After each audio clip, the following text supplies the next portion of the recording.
कल्पना करो, एक बीज हजारों सालों से जमीन में दबा हुआ, पुराने जमाने के राज अपने अंदर छुपाए हुए। और एक कमाल की बात, ऐसा ही एक बीज मिला है। यह बीज बाइबल के जमाने का है और अब यह 10 फुट ऊंचा पेड़ बन गया है। यह बीज मिला यहूदी मरुस्थल में। यह जगह वेस्ट बैंक और इज़राइल के बीच में बहुत ही ऐतिहासिक है।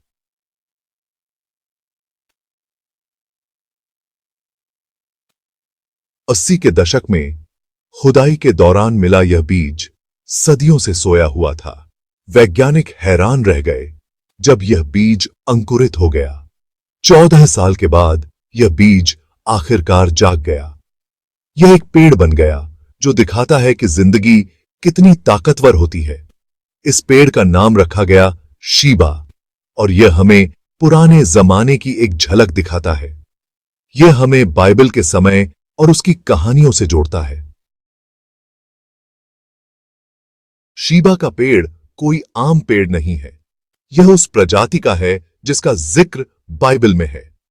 माना जाता है कि इस पेड़ से सॉरी नाम का पदार्थ मिलता था।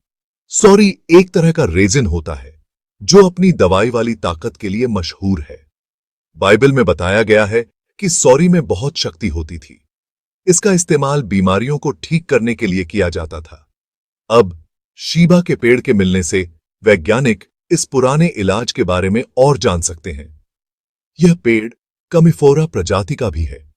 इस प्रजाति के पेड़ों से सुगंधित रेजिन निकलता है। कुछ लोगों का मानना है कि यही रेजिन बालम ऑफ गिलियड होता है।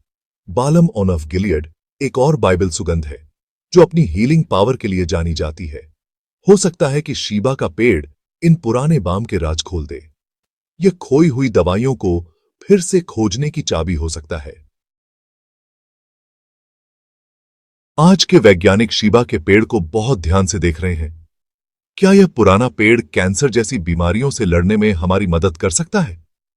पेड़ की पत्तियों पर हुई रिसर्च से पता चला है कि इनमें कुछ खास तत्व हैं।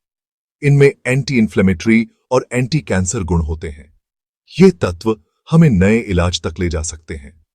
पेड़ के तने और पत्तियों में भी संभावनाएं छुपी हैं। इनमें एंटीऑक्सीडेंट्स और त्वचा को आराम देने वाले तत्व होते हैं। ये गुण सेहत और सुंदरता के लिए बहुत फायदेमंद हो सकते हैं। शीबा का मिलना हमें नई उम्मीदें देता है। यह पुराने नुस्खों और नए इलाज के बीच का रास्ता दिखाता है। इससे भविष्य में हमें कई नई खोजें मिल सकती हैं। शीबा का पेड़ अपनी प्रजाति का आखिरी पेड़ बचा है। वैज्ञानिक इसके बारे में और जानना चाहते हैं और यह भी कि इसे कैसे उगाया जाए। 14 साल तक बढ़ने के बाद भी इस पेड़ में अभी तक फूल नहीं लगे हैं। इसने अभी तक कोई बीज या नया पौधा पैदा नहीं किया है। इससे इसके प्रजनन की प्रक्रिया को समझना मुश्किल हो जाता है।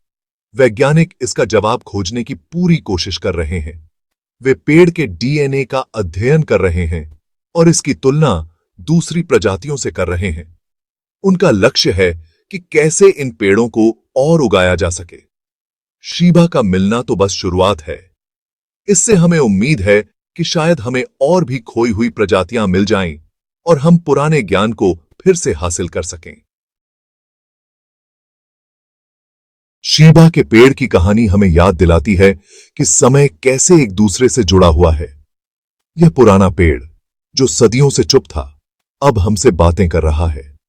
यह हमें अतीत के बारे में बताता है, उन पौधों के बारे में जो बाइबल के समय में उगते थे। यह भविष्य के लिए भी उम्मीद जगाता है, दवा और विज्ञान में नई खोजों के लिए। शीबा का पेड़ उम्मीद का प्रतीक है। यह हमें दिखाता है कि मुश्किल से मुश्किल जगहों पर भी जिंदगी अपना रास्ता खोज ही लेती है। यह हमें याद दिलाता है कि अतीत से हमें आज और आने वाले कल के लिए बहुमूल्य सीख मिल सकती है। यह खोज हमें जगाती है। हमें अपने ग्रह की जैव विविधता की रक्षा करनी चाहिए और प्राचीन ज्ञान को संजोना चाहिए।